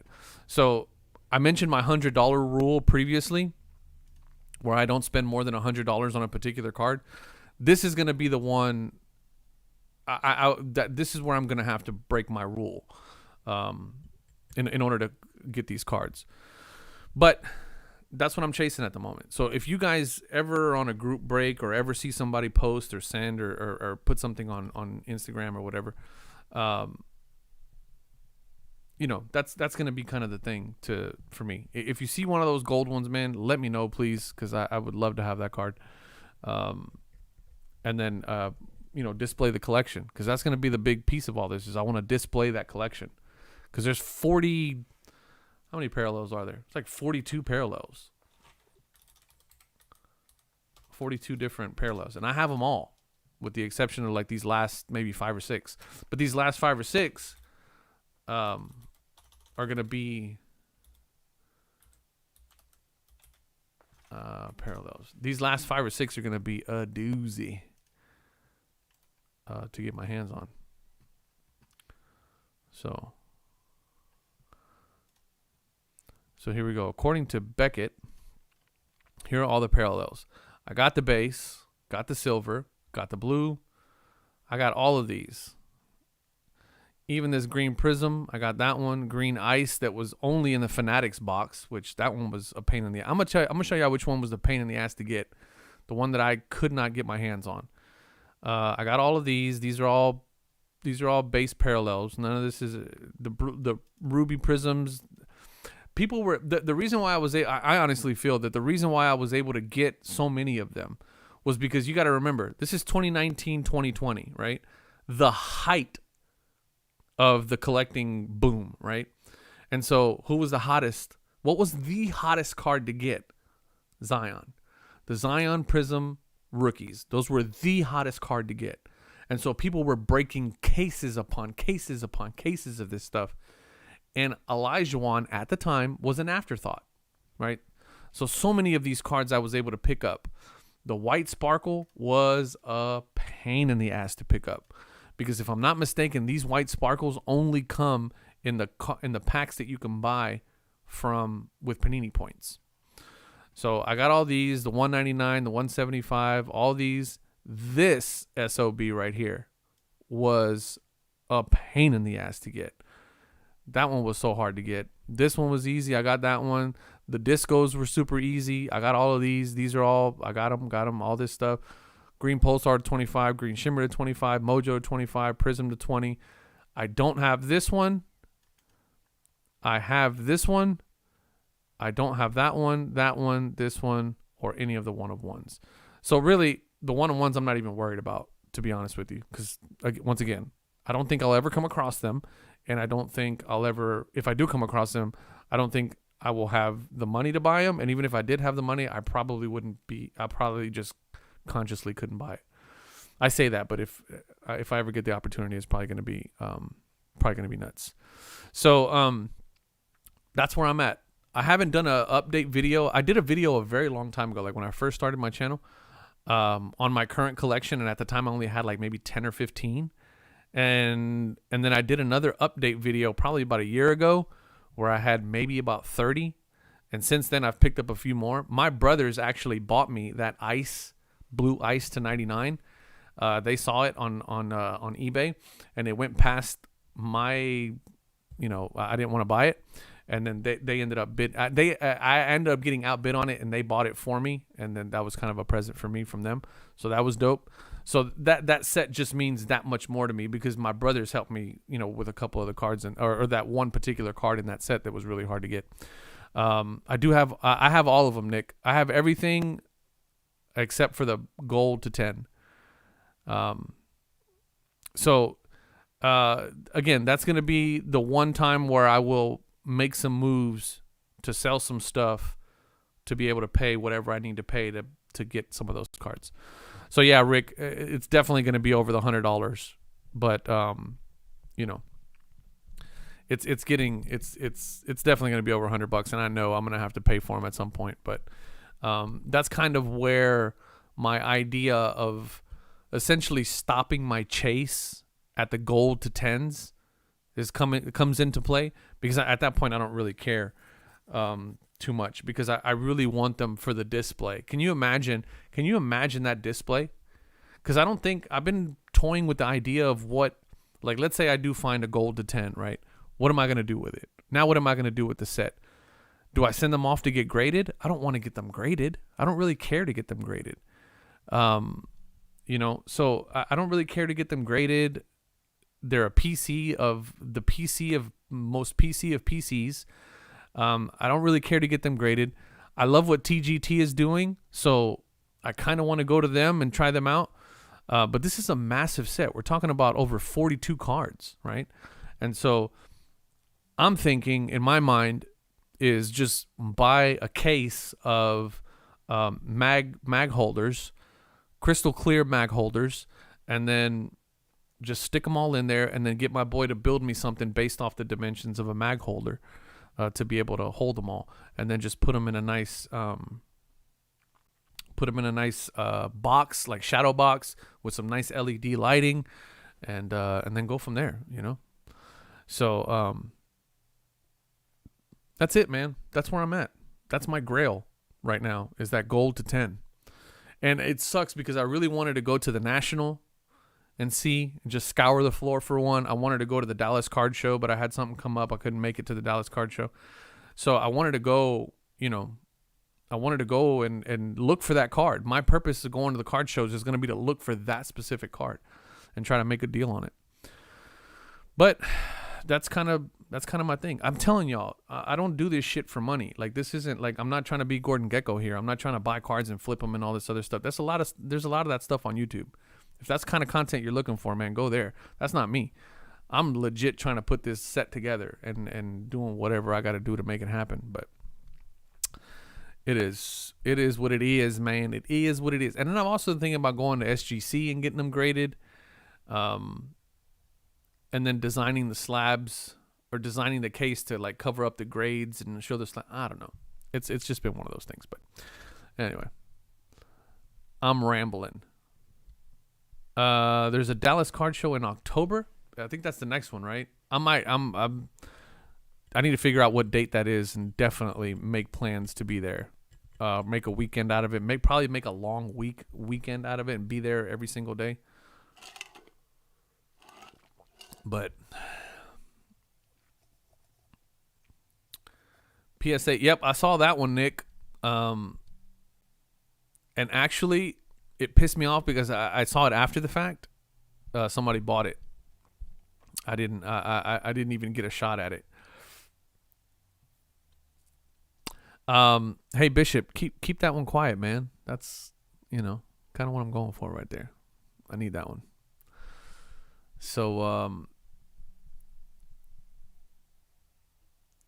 the Midnight Gambler. If you want one bad enough, you'll get it. Depends on how bad you want it and what you're willing to pay. That's what it's all about, Rick. It's what are you willing to pay for it? You know, are you gonna get it? Do you want it? That kind of thing. But it's yeah, and that's really the only thing. Like I told you guys, I have a hard rule, right?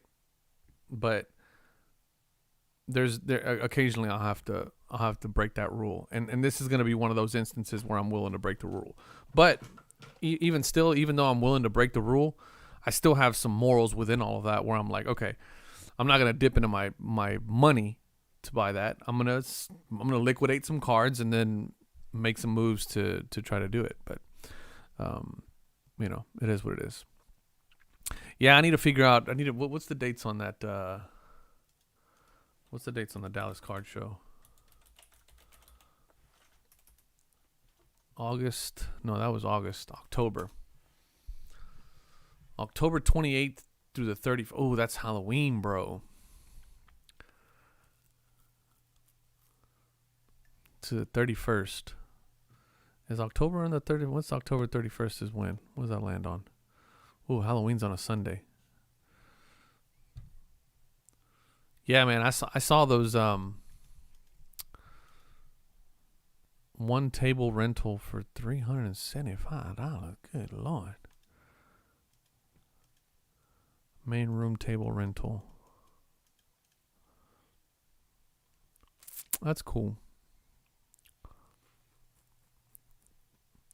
Yeah, I'm definitely gonna try to make this one for sure. For sure.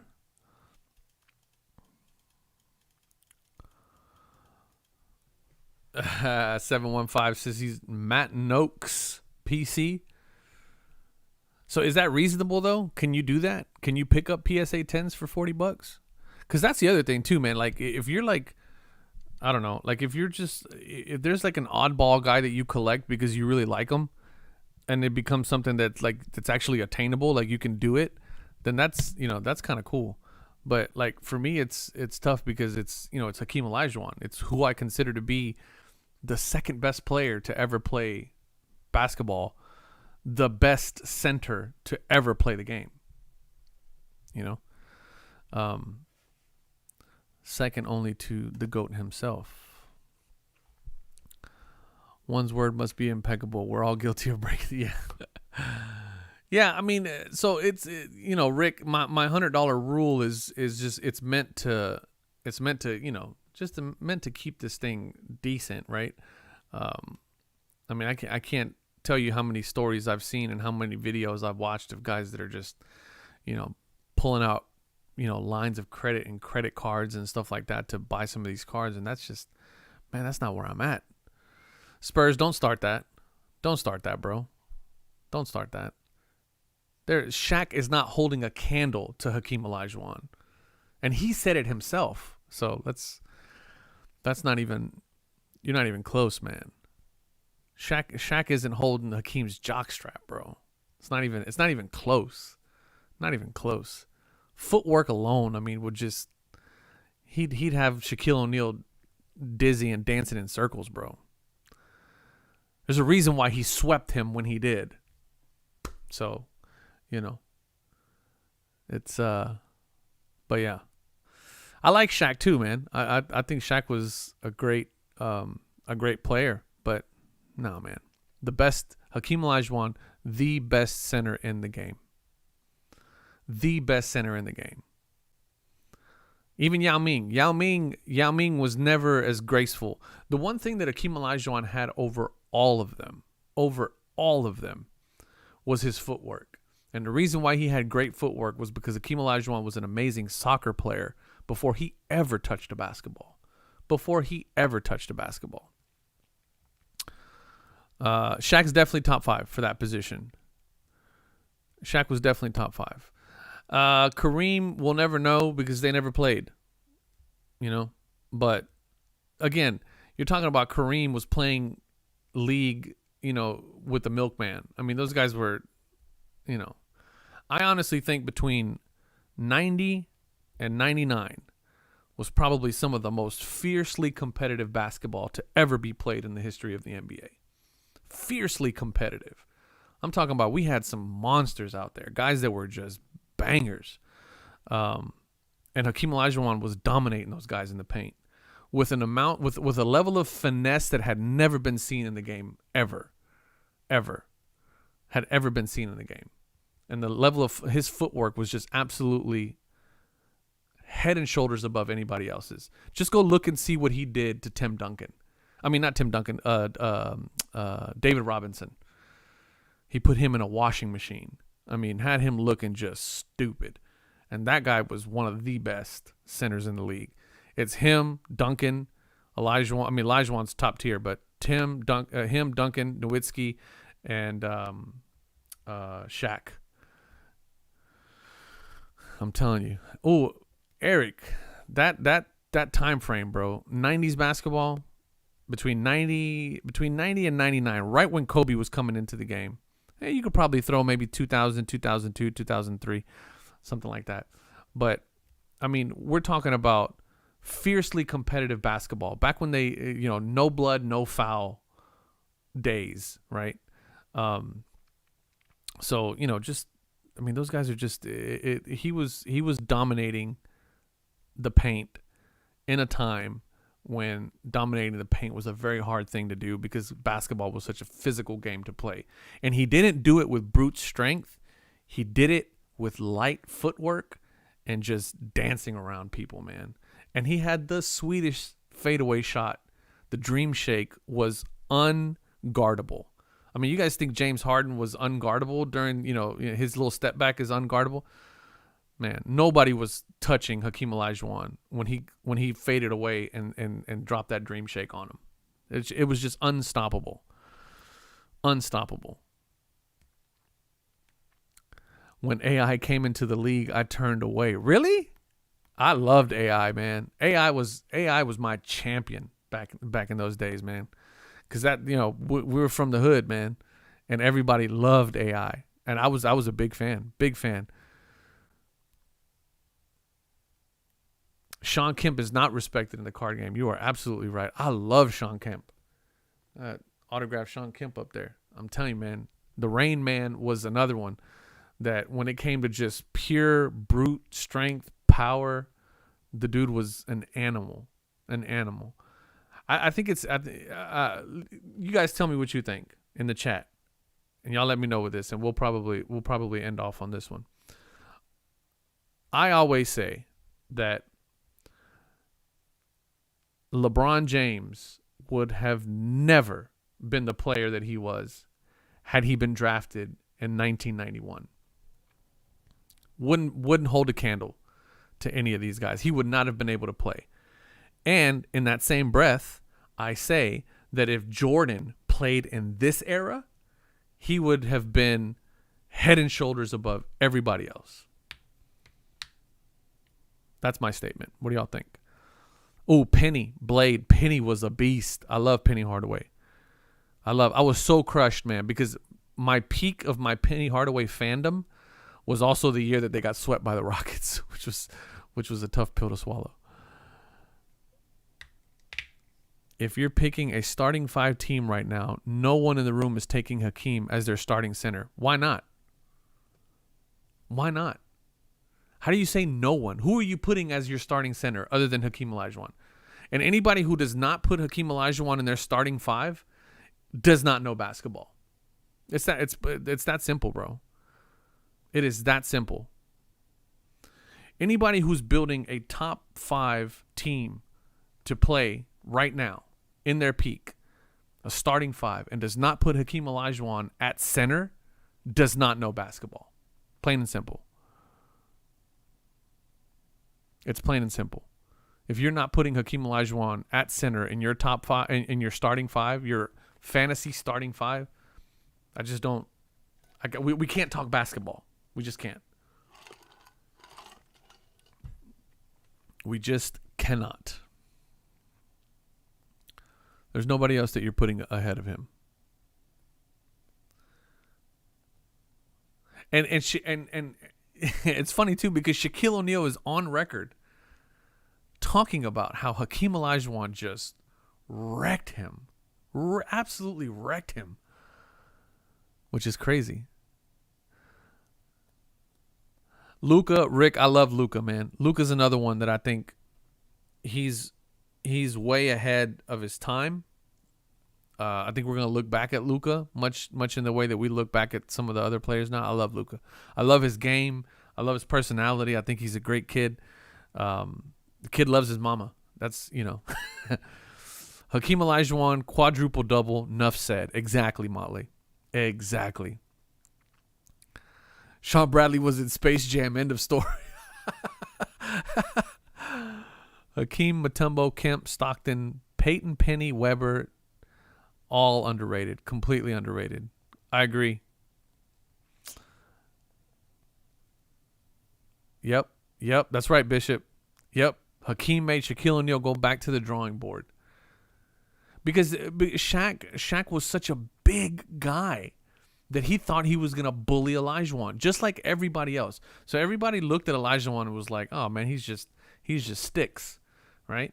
But what they didn't anticipate was the way he moved, how he was able to move. And the reason why he was able to move so well is because he had amazing footwork. Amazing footwork. And a lot of these 7-footers at the time, even guys, Manute Bol at the time was 7'6" and was moving like, he was just like his feet were covered in molasses. He could not move, And so those guys were just they were just nothing. They couldn't do Hakeem Olajuwon dancing circles around these guys because Olajuwon had amazing footwork, and that footwork came from playing soccer, and that's why he was able to dominate the way he was. And I think, if I'm not mistaken, I had this argument the other day. Not argument, but me and Alan from TGT were looking this up the other day. I think Hakeem Olajuwon was one of the very few players, there might be another one, you guys might know, that actually won MVP, Finals MVP, and actually won the championship that year. I don't think that's been done, but maybe 2 or 3 times. And Olajuwon was one of the ones to do it. Was to win the MVP for the league MVP, the Finals MVP, and the championship. I agree, David, but after that second title run, we lost kind of that core. We brought in Barkley, and that didn't really work out, and then we lost a lot of our really key players. I think that's when we traded Horry right after that. Robert Horry is another one. I can go on about Robert Horry, but Robert Horry is another one of those key pivotal guys that was just a consummate role player that played his role really well. And Big Shot Bob was the guy. So Blade, yeah, I think Hakeem Olajuwon, Jordan, and I can't remember who else. We were trying to figure out who that third person was, and we were trying to figure out whether or not LeBron did it. I think LeBron might have done it. And I think Magic Johnson was the other guy that did it. I'm not sure. But there's only a handful of guys that have done it. And Jordan, another thing that, defensive player of the year, Jordan getting defensive player of the year was another one of the reasons why I put him way above LeBron James in that argument. That's not true, David. Hakeem Olajuwon and that squad that they had would have absolutely wrecked Jordan. Jordan would not have been able to do what he did. Mad Max would have gotten in his face, would have just, everybody else would have had to have gone off on that team. I don't see anybody else getting there. LeBum James. Who said Embiid? Somebody said, do you like Embiid in today's game? He plays a lot like Hakeem. Embiid has a good game, but again, the one thing that a lot of these guys don't have that Hakeem had was footwork, right? Footwork is what's key to a big man's game. And then the other thing too is that Embiid came up, in really a game where the big man was no longer the big man, right? The big man was a rebounder. You had to be a stretch 5. Like, you had to be a stretch 5 in order to be able to play or get drafted as a center. You had your Nowitzkis who were shooting 3-pointers and stuff like that. It was a different era. But what I will say is that I honestly think that vintage big men are going to be relevant in the game again. Because I think over the last maybe 8 to 10 years, we've really gone through this period in basketball where statistics have really taken over. And statistically, a 3-point shot, even at a 30% rate, is going to yield you more points. Which is the reason why Steph Curry's and the Russell Westbrooks of the world and the Jordans, the Hardens of the world, and those guys, it became such a popular thing because it was just shoot from the perimeter, shoot from the perimeter, shoot from the perimeter. And if you were a big man, even if you were drafted as a 5, you had to be able to shoot a 3-pointer. Otherwise, you were worthless. And so these consummate big men who were paint bangers became irrelevant, and you had to be able to shoot a 3. You needed a long game as a big man. And that's just not the case anymore. I think it's getting to the point now to where this inside-outside game is starting to become something that's more relevant. You got guys like Giannis who are just, they can shoot a 3 probably, but where they live is in that paint. It would be interesting, but Jordan was in his prime. Yeah, so again, David, that's one of those things that we'll just never know, man. You just never know. We'll never know. I think Prime Larry gives LeBron the word. Prime Larry gives a lot of people again, that whole, those guys, man, it was a different breed of basketball. The 90s were a different breed it was a different game back then. Nowadays you can't sneeze on LeBron without getting a technical. I was at home. I was at all the home games in Denver when Denver beat the Sonics. You see to be the number 1 seed. Then I watched Hakeem dismantle the green. Yeah, man. Super fun games to watch with LaFonso Ellis. Oh man, LaFonso Ellis was a beast. Chris Jackson and Mutombo. Yeah, that Denver squad was serious too, man. I remember Mutombo. I think I saw Mutombo when I was a kid play basketball. I was like, Jesus Christ, man, that guy's not human. I can't believe we're the same species. But anyway, I think I'm gonna start wrapping it up, folks. If you have not already, hit the like, please, on the stream. I have a pinned comment up at the top with the links for the card cases for Collect 3D prints. Got them all up in the walls and all that stuff. You guys know what it is. If you watch the channel, I've been pushing them pretty hard. I love doing these hangouts, man. You guys are dope to hang out with. But we're gonna start wrapping it up here. I'm gonna go ahead and schedule next week's live stream. I'm gonna try to do them every Saturday if I can. I'll probably schedule it tomorrow. It'll be either Saturday or Sunday, but no matter what, it'll be next weekend again. But we got to continue this conversation about starting 5. Hey, for sure, man. We'll do that. I'll let you guys drive the conversation, man. Whatever y'all want to talk about, I'm down. I may have a couple of things coming in, but my man Bishop came in hot with that 10 of 10, that 10 and 10, that double 10 graded card. So kind of drove the conversation, which was good. So, man, I appreciate y'all hanging out as always. This is always a lot of fun for me. I get to hang out with y'all and talk some shit. Follow me on Instagram. If you got something that you want to send me, like right before the live streams, shoot me a DM on Instagram and we'll bring it up. If you want to do a little show off, maybe I think next time we'll take a little bit of time and maybe scroll through my Instagram DMs. If you guys want to show off, do a little flexing, that's cool. We can do that for a little bit. And then also join the Facebook group if you haven't already. I'll link that. That's all in the description. Or just go check any of my other videos in the description and find the link to the Facebook group. Join me there on the Facebook group. I might take a little time on the next live feed and go through a few of the cards that have been posted. I think some people are posting some bangers on there as well. So if you want to do a little flexing on your collection, do it on the Facebook group, and then we'll take some time. We'll scroll through that and just kind of see what everybody's working with. But in the meantime, thank you guys again. As always, the PSA update videos are on Wednesdays at 6 o'clock. I got a couple videos coming out this week, which are going to be good, including my thoughts on that Wada game scandal, as well as I want to do another video on the latest and greatest news that has come out about the Fanatics deal. I think there's a lot to talk about there. And so I'll be doing that video this week as well. Including the update video, the Wada Games video, and then any news that comes out between now and then. I'm gonna do some research right now on that BGS situation. Might drop a video on that. So anyway, that's it. We're gonna do it, and thank you guys so much for hanging out. Hit the like button on your way out, and we'll catch you guys next week for next week's live stream. And as always, I love y'all, man. I really do. Appreciate y'all.